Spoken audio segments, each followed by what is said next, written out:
I'm going to say a few words first about a problem that is one of the most outrageous and dangerous problems we have in America today, and it's the problem of sanctuary cities.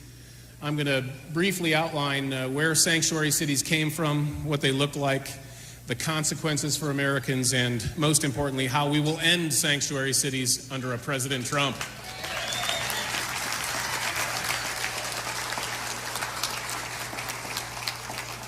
Believe it or not, the first American sanctuary city started almost 40 years ago.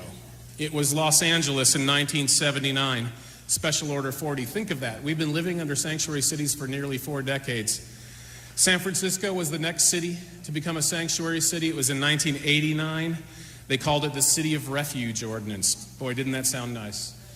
Then New York City, the same year in 1989, became a sanctuary city. It was called Executive Order 124. And it barred New York City police officers from calling the INS directly and telling them about illegal aliens they encountered. That order was put into place by Mayor Ed Koch in 1989, and it was reissued by Mayors Dinkins, Giuliani, Bloomberg, and de Blasio. Now, most sanctuary cities fall into 2 categories: don't ask and don't tell. The don't ask cities are like Los Angeles, and they prevent police officers from even asking a person if he's an illegal alien. Even if all of the evidence points to the fact that he's talking to an illegal alien, the officer still can't ask. Don't tell sanctuary cities are like San Francisco, and they prohibit the police department from even picking up the phone and calling ICE and saying, hey, we've got an illegal alien criminal here, we'd like you to help us. By the way, I hope nobody in this audience is offended if I use the term illegal alien. You know, I use that term because that's the actual term found in federal law. In federal law, the term is illegal alien. But the politically correct left gets so upset if you use the accurate term. They, of course, want us to use the alternative, right? Undocumented immigrant. You know, I as an attorney, I won't use that term because that term is legally incorrect. It doesn't even make sense. An immigrant under law is someone who has a green card. So there's no such thing as an undocumented person who holds a green card. Or put it this way, it's a contradiction in terms. Calling someone an undocumented immigrant is like calling a thief an undocumented owner.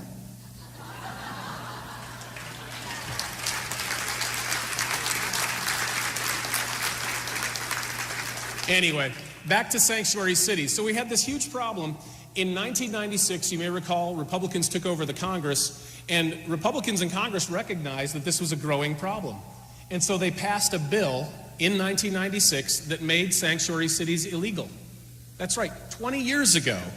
In federal law, these sanctuary cities are illegal. You found it at Title 8, Section 1373 and 1644. 2 different places in the federal code. So problem solved, right? Congress made it illegal. Well, if only. You know, Congress naively thought back in 1996 that all they had to do was tell American cities, stop it, and they would stop it. They never dreamed that these cities would just break federal law and just keep on going. But that's exactly what happened. And then something else happened in 1998. The city of New York sued the federal government and said, we want to keep our sanctuary city. You can't stop us from doing that. And thankfully, the city of New York lost in court in 1998. That was in the Second Circuit, U.S. Court of Appeals. So did New York City get rid of their sanctuary policy as soon as they lost in court? No, they just kept on going. So these sanctuary cities have become a persistent problem, and they have no intention, these city leaders, of stopping their policies. And you don't have to be a lawyer to see what happens when a sanctuary city goes into place. When you have an illegal alien who's arrested for a drug conviction or some violent crime, is the phone picked up and is a call made to ICE? No. The illegal alien goes back onto the streets. And so many families up here on the stage have had loved ones killed when illegal aliens are released back onto the streets. Now, in non-sanctuary cities, there's at least a chance, a small chance, that that person will be deported. But in sanctuary cities, there's no chance at all. And some of the losses of loved ones that we're talking about today did happen in sanctuary cities. Now, and another problem that happens is gangs start operating in sanctuary cities. Think about it. If you're a gang member and you want your gang to be operating in a place where your illegal alien members won't be deported, You operate in sanctuary cities. Why do you think Los Angeles has seen such an extraordinary rise in the number of illegal alien gangs? Mara Salvatrucha 13, the 18th Street Gang. You probably heard this figure. 95% of all outstanding warrants for homicide in Los Angeles are for illegal aliens. But of course, what happens when the police officer doesn't have enough evidence, the prosecutor doesn't have enough evidence to make a conviction and send that illegal alien to prison? In a non-sanctuary city, they can at least call ICE and have the guy deported. But in a sanctuary city, he's released right back onto the streets. Now, I want to tell you a story of a family. You all know there's so many tragic stories here, but this one just illustrates the legal ridiculousness of sanctuary cities. It's the case of the Bologna family in San Francisco in 2008. How many of you remember the Bologna family? So, it's a family that I personally represented in court. On June 22nd, 2008, Anthony Bologna and his 3 sons were driving home from a family picnic on a Sunday afternoon after church. As they were sitting in their stopped car, another vehicle driven by an illegal alien from El Salvador, MS-13 member Edwin Ramos, drove up. He pulled a gun out and he just started murdering the Bolognas in their car, spraying the car with bullets. Anthony was killed along with 2 of his sons, Michael and Matthew, aged 20 and 16. A third son, Andrew, who was aged 18, survived the incident miraculously, but saw his father and 2 brothers killed in front of his eyes. The killer, Edwin Ramos, had been in and out of San Francisco police custody at least 3 times for violent crimes, not small crimes, serious crimes. But every single time, the SFPD was prohibited from picking up the phone and calling ICE. And if they picked up the phone in the case of this guy, ICE would have put him at the top of the list because he was a gang member. He had multiple arrests for violent crimes. He would have been out of this country. But instead, on the 3rd occasion, which was 2 months before the killing, they didn't pick up the phone and call ICE. He was released back onto the streets, and then this terrible incident happened. If San Francisco had not been a sanctuary city, he would have been either in federal detention or he would have been already on his way back to native El Salvador, and those 3 people would be alive today. And the same can be said in so many cases. If something had been done to enforce our laws, so many of the loved ones of people here would have been alive today. And so there is a direct connection between the enforcement of our laws or the non-enforcement of our laws and the loss of our loved ones, and that has to stop. The losing of our loved ones has to stop.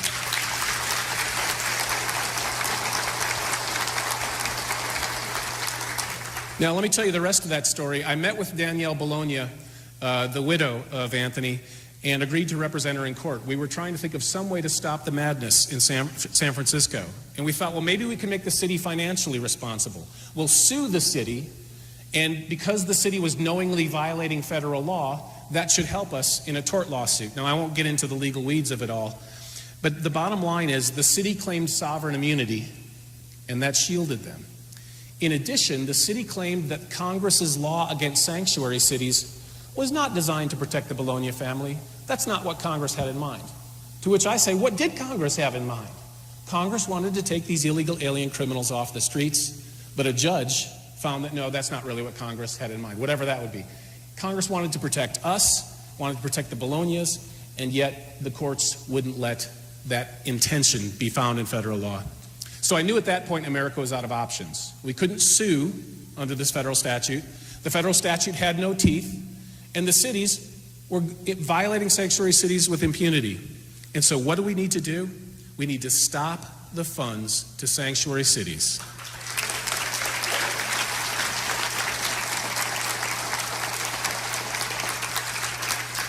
We need a change in the law to help a future President Trump do just that. A change that would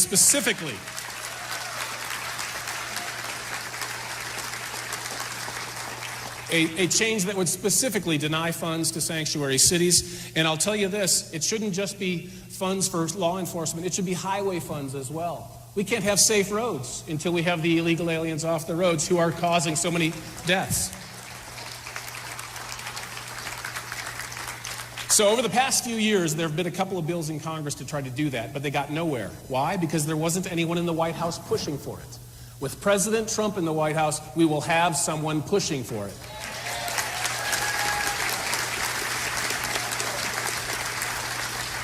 And I'll tell you this too, there are some things that a president can legally do with his executive authority to start cutting off those funds even before Congress acts.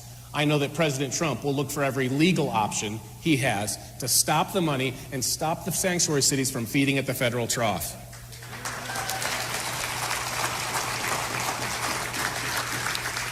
I'm going to wrap it up here, but I want to leave you with a couple of numbers, which you need to know.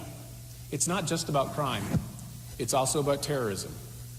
Did you know that all 19 hijackers on 9/11 entered the country legally?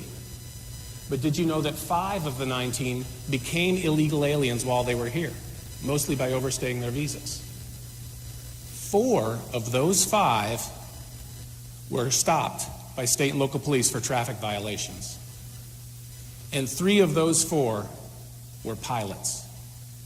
Just think, if those police officers had been able to make an arrest and call the feds, they could have taken the pilots out of commission. Sanctuary cities would make it even more difficult for them to do so. So what Mr. Trump is doing is not only about crime, it's about national security. We have to stand behind him, we have to improve the situation, and we have to end sanctuary cities in America. And I now want to bring up Maria Espinosa. Thank you. Maria is going to introduce Mr. Trump. You all know Maria's story. In 2009, she started the Remembrance Project along with Tim Ling, her husband, and started the Remembrance Project Quilt, memorializing the lives of the victims of illegal aliens. And as you also know, it is an organization with nationwide reach with state coordinators in 28 states. And so if Maria is here, Maria would like you to say a few words to introduce our future president.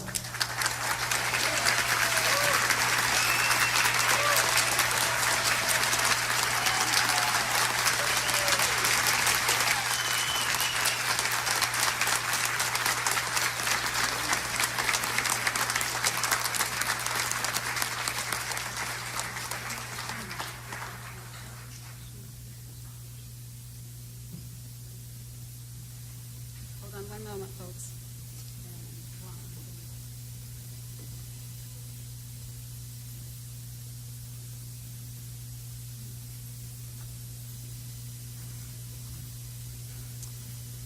Can I touch that? Oh, good. Good afternoon, everyone. Thank you so much for attending our first ever Remembrance Luncheon, where we honor and remember Americans who've been killed by illegal aliens, individuals who should not have been in the country in the first place.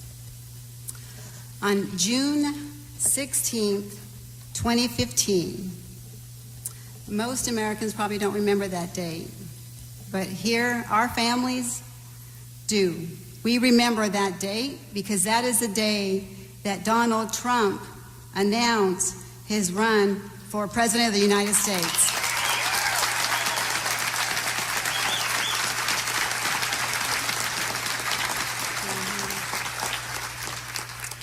There is only one candidate who spoke the truth. There is only one candidate who reached out to our families, our stolen lives families, America's most forgotten families. There is only one candidate who embraced and took in his arms the mothers whose children were killed, innocent victims. And for over 15 months, Mr. Trump has traveled all across the United States and met with our families and listened to their stories. He is also the only candidate who will support the national program that our families have put forth. This amazing man is Mr. Donald Trump, and I would like for you all to please put your hands together and give a warm, warm welcome that we are so honored for Mr. Trump to be here with our families.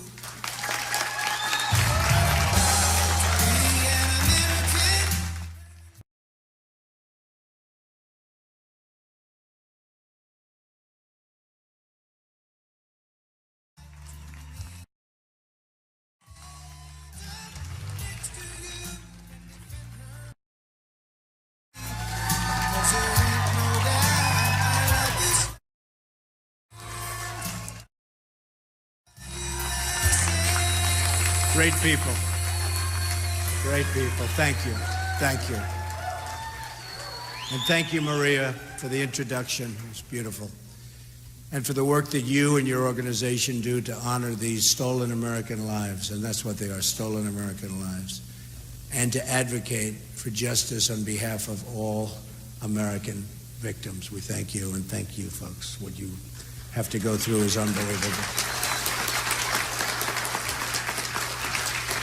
I'm honored to be here today and to shine a national spotlight on a group of victims who have been forced, and I mean truly forced, into the shadows. Your stories are not featured in the news. You have no demonstrators taking to the streets on your behalf. You have no special interest taking up your cause. And the politicians ignore your cries for help. But I never will. I will never.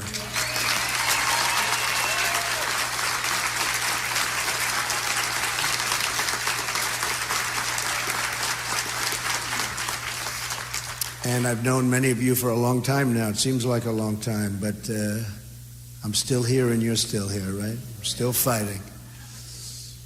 I've met many incredible people during the course of this campaign, but nothing has moved me more deeply than the time I've spent with the families of the Remembrance Project. The folks in Remembrance, by the way, are doing such an incredible job.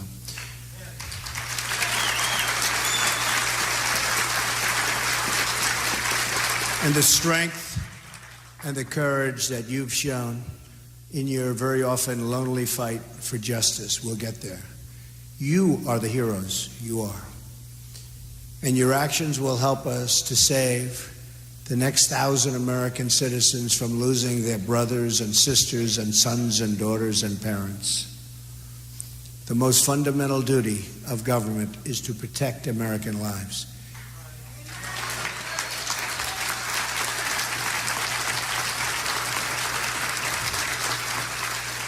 Anyone who fails to understand this is not fit to hold public office.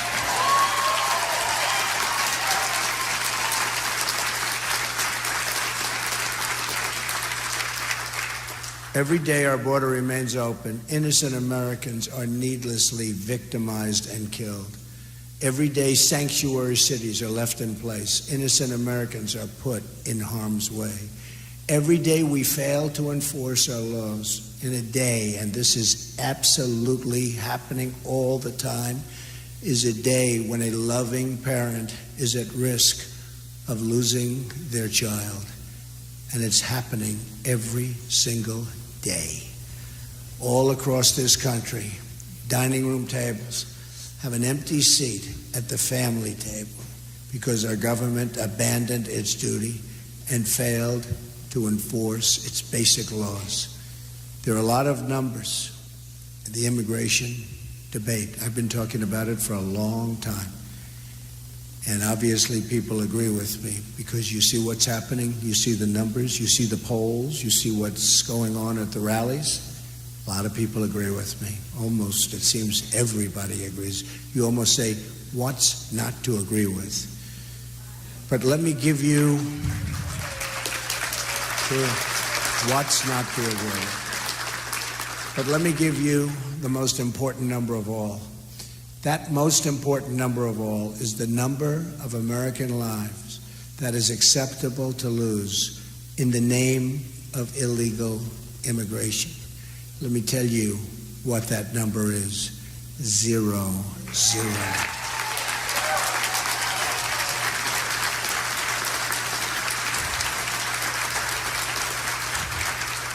Our nation should not accept one lost American life because our country failed to enforce its laws.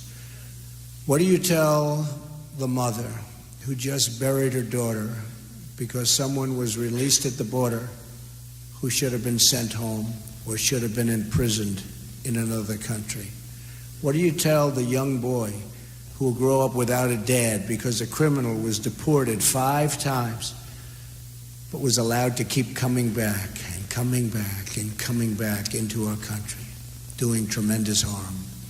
What do you tell the wife who's lost her husband because a sanctuary city released an illegal immigrant from behind bars?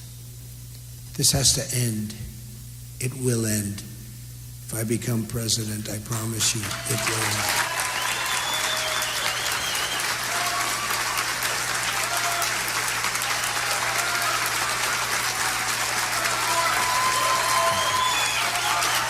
Thank you.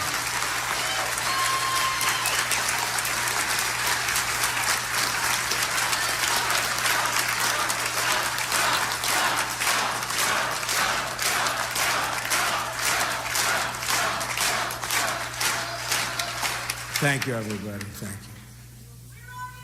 Thank you. I love you. We love everybody in this room. Special, special people. Not one more American life should be given up in the name of open borders.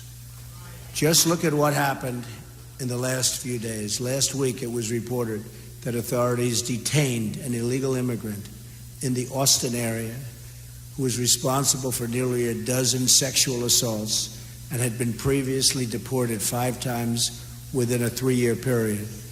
Earlier this week in Kansas, a sheriff's department master deputy was killed, apparently by an illegal immigrant.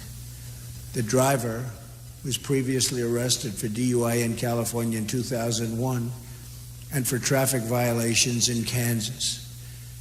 Deputy Collins was killed only hours after his daughter's 4th birthday.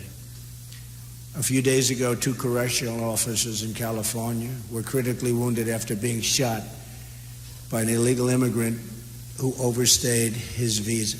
This individual had been convicted of child rape and was slated to be deported, but his home country refused to take him back. He was simply too bad, too tough, too evil. They said, "We refuse to take him back." One of the victims has 6 children, is an Air Force veteran, and a high school football coach. The other victim is a mother and a grandmother. When Hillary Clinton was Secretary of State, the matter of this country, and think of this, matter of this country refusing to take back their deported citizen came before Hillary Clinton's desk. Oftentimes, many times. But she failed to take forceful action and ignored the federal law requiring her to suspend visas to countries that don't take back their citizens. She didn't want to get involved. Politicians. According to a report from the Boston Globe, from the year 2008 through 2014, nearly 13,000 criminal aliens were released back into U.S. communities because their home countries would not take them back. They were too tough, they were too angry, they were too evil. They don't want them back. And we don't force them back. We want to be nice people, and we want to be nice and politically correct, and they're all roaming the streets.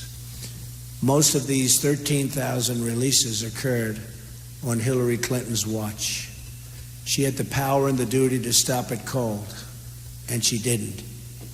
Now my opponent will never meet with you. No interest. You know that because you've been trying for a long time. Years. They've been trying for years. She will never hear your stories. She will never share your pain. She will only meet with the donors and the special interests and the open border advocates. Her plan calls for total amnesty in the first 100 days, which means Obamacare, Social Security, and Medicare for illegal immigrants. Her plan calls for catch and release on the border, sanctuary cities, ignoring visa overstays, closing detention centers, and a virtual end to immigration enforcement in the United States of America. Hillary Clinton has even announced that she plans to go around Congress and implement amnesty by executive order, violating our Constitution and putting the entire nation in grave peril. Hillary Clinton is the person, and I mean the first person, to ever run for the presidency of a country effectively proposing to abolish the borders around the country that she's supposed to be representing. But the media doesn't want you to know that. So they'll never ask her any questions about her plan. Won't be talked about at the debate, which is going to be a very interesting period of time.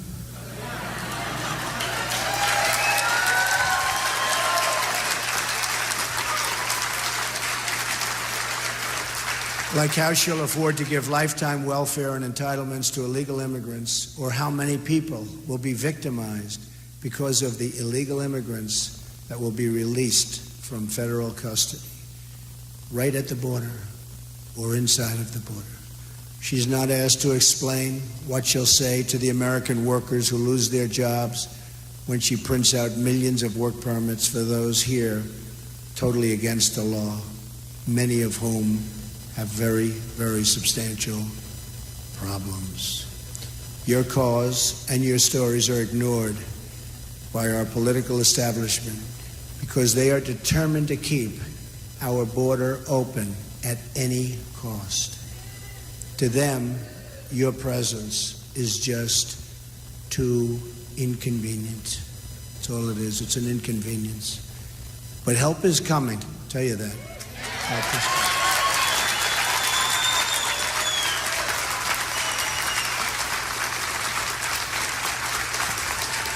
On November 8th, we're going to win the White House.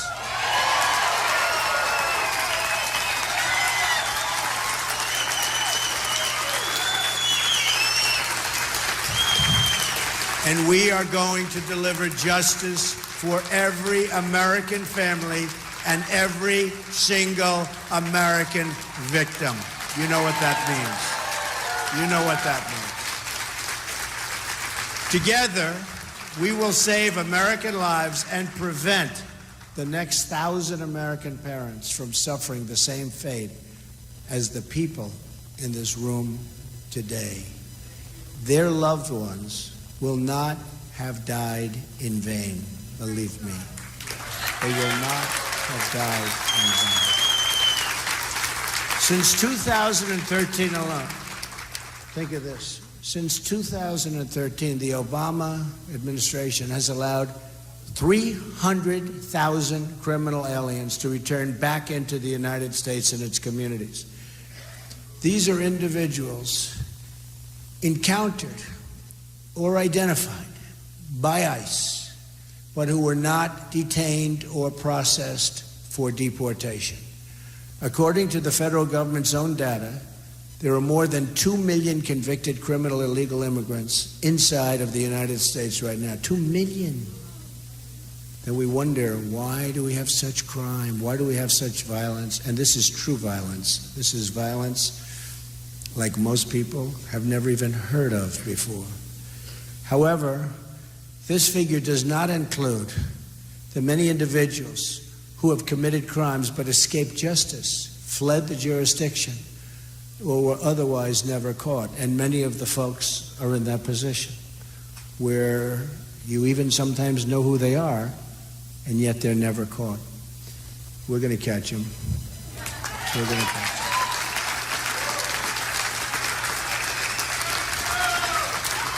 them. Many crimes committed by people here illegally remain open cases, and yet our government knows a lot about the people that did it.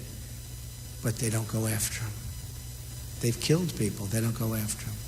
At the same time, hundreds of individuals who have been given visas and refugee, and think of this, they've been given visas, their refugee admissions into the country subsequently were charged with terrorism, and nobody does anything about it. Nobody does anything about it. It's the most unbelievable thing that I've seen. That's why it's like become a personal passion for me when I see these people. And there's so many people. Remembrance Project, there are so many people. This is a small group. A lot of people, it's a small group compared to what we're talking about. The devastation is unbelievable. So we're admitting people here with no idea of who they are, and we don't know very much about them. We don't know what they believe. We don't know if they have love in their heart for our country or if they have hatred in their heart for our country. Whether it's drugs, terrorism, or violent crime, our government is utterly failing in its core mission to defend and protect the people of this country. The Border Patrol agents, these are incredible people. They endorsed me. First time they've ever endorsed a presidential candidate. Thank you. They've warned that Hillary Clinton's plan would put the entire country in grave danger. I fully understand that. They called it radical, deeply dangerous, and warned it would trigger an unprecedented national crisis. They know.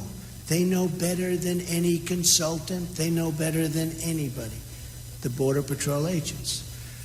Let's just remember our goal, to prevent the next family from suffering the same terrible fate.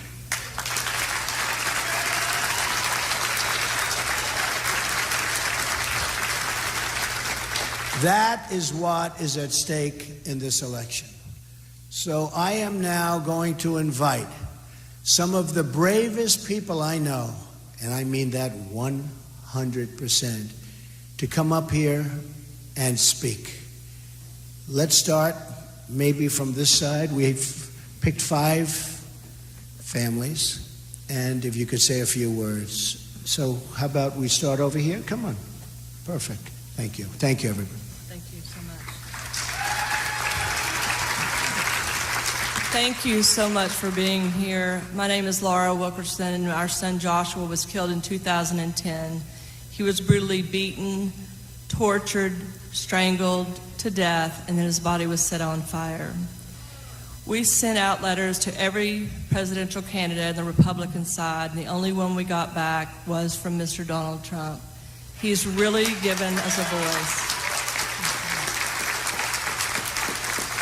Our goal is to help people when this happens to them in their life. The first goal is to stop it, but we know there'll be more before it's stopped. And we want to be able to help them with burial expenses and legal counsel if need be, and to tell them that we have rights. We should have more rights than the killer.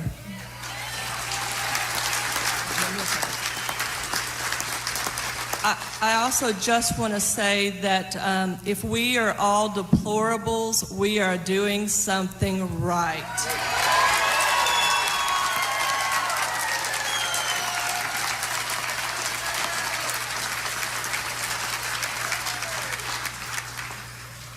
My name is Brenda Sparks. My son's name was Eric Cepeda. He was raised by a legal immigrant only to be mowed down on the road by an illegal alien. That illegal alien did not 1 second in jail. He's out there on the road. And Mr. Trump is the only one that has listened to us. He's the only one that's spoken directly to me. And I thank him for that. So I will be voting for Trump because he wants to protect you.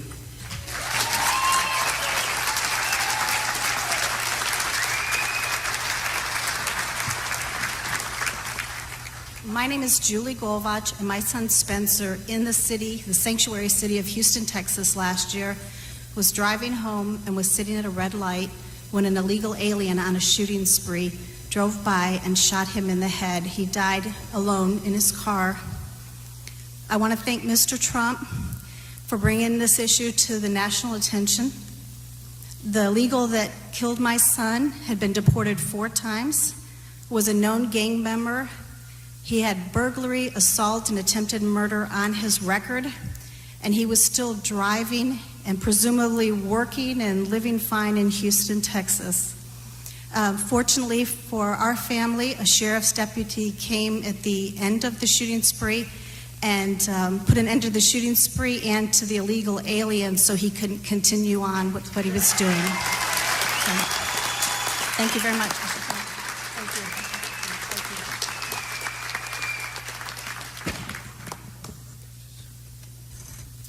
Hi, my name is Agnes Gibbony. My family legally immigrated to the United States after trying 3 times. It took us 13 years. We came with a job contract. Thank you. My father had a job contract. We had to sign a legal document stating that we would not apply for public assistance. And the ironic thing about it is an illegal alien murdered my son, my only son, who had been previously deported. My biggest fear is that anyone would have to go through the life sentence that I live with and other families live with because of what this guy did to our family. I would never have the chance of having my son tell me happy birthday. Next month is my birthday, and all I want for my birthday is a new president, Donald Trump.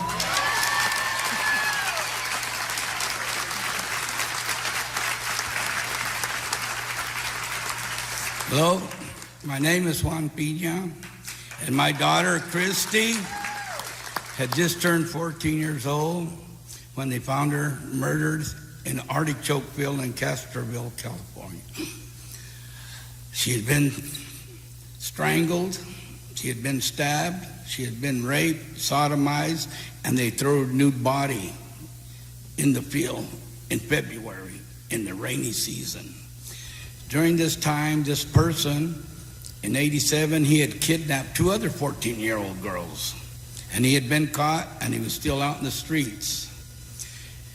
When he killed my daughter, he left back to Mexico. He came back and tried to kidnap a little 12-year-old girl at 7 o'clock in the morning on her way to school. He got away again. Now, they finally got him after 25 years in Mexico. And man, it is hard to get somebody extradited from Mexico. They asked me what I thought about the relations with Mexico and the United States, and I told them it's great if you're dealing with tomatoes and bell peppers, but other than that, it's nothing. But I thank everybody for being here, and I got you here. And I come from a sanctuary city. Thank you. Thank you very much. These are a few of the stories. There are thousands of these stories, and we have to work very hard, and we have to be very smart. These are truly wounded families, and sadly, they'll never be the same. I spoke to some of the families we met for an hour backstage, and I said, does it get better with time? And they actually said, it doesn't, and sometimes it gets worse with time, which is something that's incredible. So I just want to thank all of the folks. It's great, brave people. And they're representing a lot of other people, a lot of thousands and thousands of people where similar things have happened. And I think I'd like to ask maybe Maria to come back up, and we're going to ask her to say a few words. Thank you, Maria.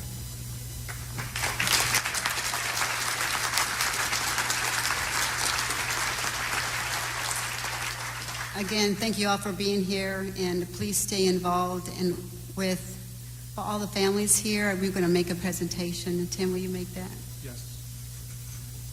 Mr. Trump, in honor of the work that you have done for these families and families across the country, and the work that you're going to do as President of the United States of America, I present this plaque representing the loved ones of the families who've been killed by illegal aliens who are here with us today. And with that, we say, from the Remembrance Project and the families who have lost their loved ones, and those who have not yet, but unfortunately will, lose their loved ones to illegal aliens, we present this memorial to you. Thank you. Thank you very much.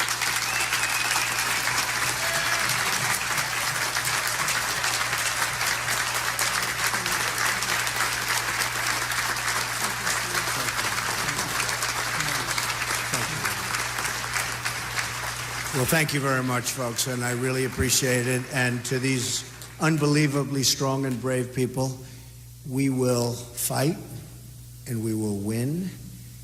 And again, I say, your loved ones will not have died in vain, believe me. Okay? Thank you, everybody. Thank you very much.